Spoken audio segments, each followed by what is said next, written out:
turmeric. This good for ma, you know, when you have like ma. It's called. Yeah. Oh, this is turmeric. This turmeric. This we use it a lot when we cook. And it's super medicinal. Super medicinal, yeah. Oh, Anti-inflammatory. yeah. Every morning, usually I drink ginger, turmeric, and lemongrass, because so in the morning when we sleep, what does the body do? When we sleep, the body is like detoxing toxic, you know. And when that happens in the morning, we have to bring out all the gas. That's why we go to the toilet, you know. This is for so all the toxic has to get out.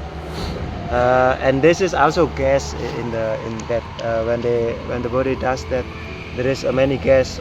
That's why this gas has to go out also. That's why in the morning I usually do turmeric, ginger, and lemongrass. Turmeric will help the body to get rid of the gas, and the ginger will also gas, then it will be out. And lemongrass, for example, is many vitamin C, you know. So when after we sleep, it's good to drink that. So all the gas problem will be good.